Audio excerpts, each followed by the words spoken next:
አድርሰን ለመላም ክርስትና እምነት ተከታዮች እንኳን ለመስቀል በዓል አደረሳችሁ ማለት ፈልጋለሁ። ከዛ በዘለለ እንግዲህ አማራ ፋኖ ብሔራዊ ኃይል በአራቱም እዞቹ እና በተለያዩ የልዩ ዘመቻ አህዶቹ እያደረገ ያለ ተጋድሎ ጠንካራ ነው። እንደምታውቁት የአማራ ፋኖ ብሔራዊ ኃይል ምስራቅ አማራ ቀጠና ሚኒሊክ እዝ እንግዲህ በመስከረም 14 የታወጀው በአርበኛ አደማሊ ወይም አባናደው ስም የተሰየመው ዘመቻ ዛሬ አራተኛ ቀኑን ይዟል። በርካታ ወታደራዊ፣ ፖለቲካዊ እና ዓለም አቀፋዊ ድሎችን ጭምር ያገኘንበት ዲፕሎማሲያችንን ጭምር ያስተካከለ ፋኖ ያለበትን ጠንካራ ቁመና ጭምር ለወገንም ለዓለም አቀፉ ማህበረሰብም ጥላትም ደግሞ እንዲያውቀን ያደረግንበት ሁኔታ ፈጠረበት ሁኔታ ነው ያለው። ከዚህ ጋር ተያይዞ አርበኛ አደማሊ ወይም አባናደው ዘመቻው ከተጀመረ አራተኛ ቀኑን ይዟል። እንደምታውቁት በርካታ ሰራዊት የማረክንበት ያገዛዙ ሰራዊት በቁሙ የተማረከ ነው። በርግጥ የሚዋጋበት ዓላማ አጀንዳ የለውም። ስነልቦናው የተሰለበ ነው።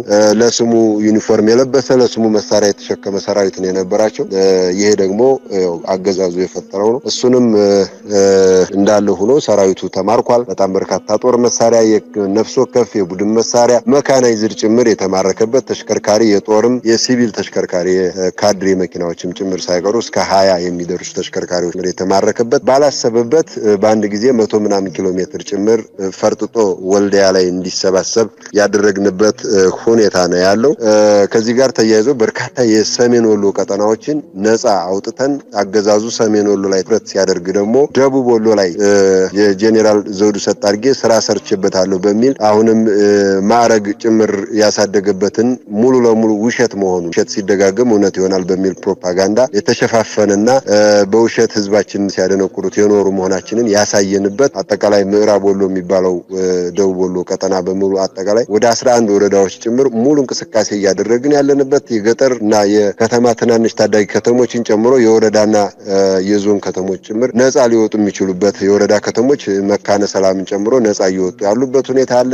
ደሴ ዙሪያ ወረዳ ወደ 8 ቀበሌዎች የተቆጣጠርንበት የደሴ ዙሪያ ወረዳ የጸጥታ ኃላፊው ጭምር የተደመሰሰበት ኮሎኔሎች ጭምር በሰሜን ወሎ የመከላከያ 12ኛ ሁለቱ ኮሎኔሎች አንዱ ቆስሏል፣ አንዱ የተማረከበት አሁንም ደግሞ በመካነ ሰላምና በደሴ ዙሪያ የከፍተኛ የጸጥታና የፖለቲካ አመራሮች ጭምር እየተደመሰሱ ያሉበት አጠቃላይ ስርዓቱ እንደፈረሰ በተግባር ያሳየንበት በወታደራዊ አውድ ያሳየንበት ሌሎች ጥቃቅን ስራዎች እንደምኒልክ ህዝብ በላይ አሳምነው ዝና ቴዎድሮስ ዝም አጠቃላይ አማራ ፋኖ ብሔራዊ ኃይል በተመሳሳይ ሰዓት ዘመቻ ከጀመረ ሙሉ ለሙሉ አገዛዙ ልንደመስ የምንችልበት ካሁን በፊት የጠላት ሰራዊት ወደ ባህር ነው የገባው የምንልበት የነበረበት ሁኔታ ነው የነበረው። አሁንም ባህር እንደገባ ነው መውጣት በማይችልበት ደረጃ አመች ወደምላቸው ወደ አንድ አካባቢ እየተሰባሰበ ያለበት ነባራዊ ሁኔታ ነው ያለው። የሆነ ሆኖ እጅግ አስደንጋጭ የሆነ ነገር ጠላት ላይ ፈጥረንበታል። አስደንጋጭ ብቻ ሳይሆን ሙሉ ለሙሉ ልንደመስስ የምንችልበት ቁመና ላይ እንዳለንና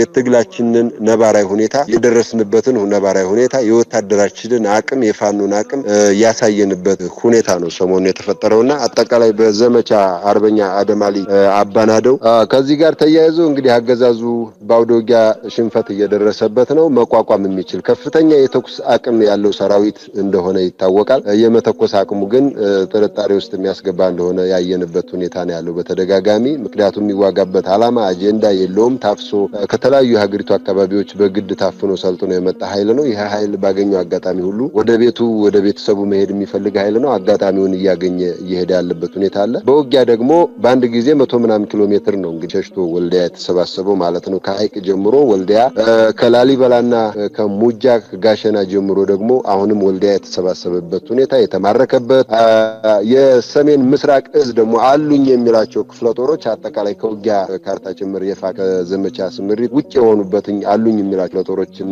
61ኛ 65ኛ 12ኛ እና ሌሎች ክፍለ ጦሮችም ጭምር በዚህ በሰሜን ምስራቅ እዝ ማለት ነው በሶስቱ ኮሮች በርካታ ምርኮኛ ቁስለኛ ሙት እንዲበተን የትም ብኩን እንዲሆን ያደረግንበት ሁኔታ አለ። አሁን የሆነ ሆኖ ከየትኛውም አካባቢ እያሰባሰበ ውጊያ ለማድረግ እየሞከረ ያለበት ሁኔታ አለ። በእግረኛ የሚገፋበት ሁኔታ ስለሌለ አየር ኃይሉን በጣም እንደ መድህን የቆጠረበት ያለው መካናይዝ በዘፈቀደ በተለይ ንጹሃን ላይ በመጣል ለማሸማቀቅ እየተሞከረ የነበረበትን ሁኔታ ሁላችሁም የምታስታውሱት ነው።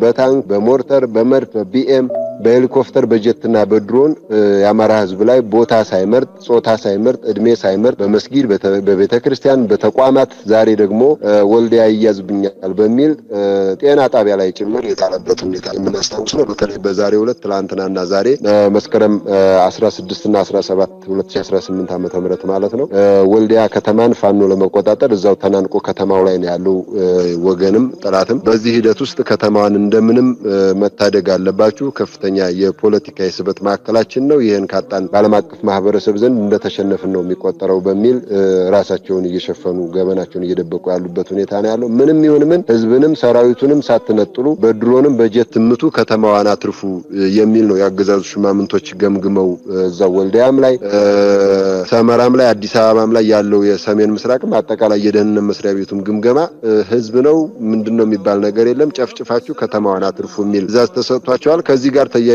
በሁለት ድሮኖች ነው ወልዲያ እግረኛው ድጋፍ እየተደረገለት ጭፍጨፋ እየተፈጸመ የዋለው። ወደ 10 ጊዜ ነው ወልዲያ ዙሪያ የተጣለው ሳንቃ ከተማን ጨምሮ ሳንቃ ከተማ ላይ 2 ጊዜ ነው የድሮን ጥቃት የተፈጸመው። በዚህ ጥቃት እንግዲህ ጤና ጣቢያ ነው የተመታው።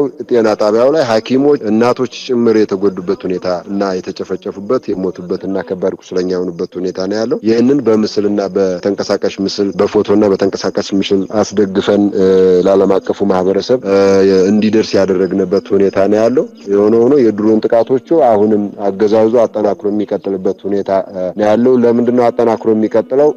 ሽንፈቱ ዲጎናጸፍ የደረሰበት ሁኔታ ነው ያለው። ሰሜን ወሎ ላይ ትኩረት ሲያደርግ ደቡብ ወሎም ሙሉ ለሙሉ የፈረሰበትና በርካታ ወረዳዎችን ተቆጣጣርን ያለንበት ሁኔታ ስላለ አሁንም አጠናክሮ ሊቀጥል ይችላል። ከዚህ ጋር ተያይዞ የአማራ ህዝብ እንደ ፋኖ እንደ ሰራዊቱ እንደ ግንባር ቀደሙ ተዋጊ በየትኛውም የማህበራዊ ህይወት ክንውኖች በመስጊድም በቤተክርስቲያንም በሰርግም በልደትም በተስካርም በሰደቃም መወሰድ ያለባቸውን ጥንቃቄ ህዝባችንን መውሰድ አለበት፣ ሰራዊታችንን መውሰድ አለበት። ሌላው ደግሞ ዓለም አቀፉ ማህበረሰብ የአብይ አህመድን አገዛዝ ዘር ጨፍጫፊ መሆኑን የአማራ ህዝብ ላይ ዘር ማጥፋትና ዘር ማጽዳት እየፈጸመ መሆኑን እያሳየ የከረመበት ሁኔታ አለ። በተለይ ዲያስፖራው ማህበረሰባችን ከዚህ ጋር ተያይዞ የሥርዓቱን አጥፊነት ጸረ ህዝብነት ያጋለጡ የኖርበት ሁኔታ አለ። እሱን ያየንበት ነገር ነው ያለው። አሁንም ተጠናክሮ እንዲቀጥል ለዲያስፖራው ማህበረሰባችን ማስገንዘብ እንፈልጋለን።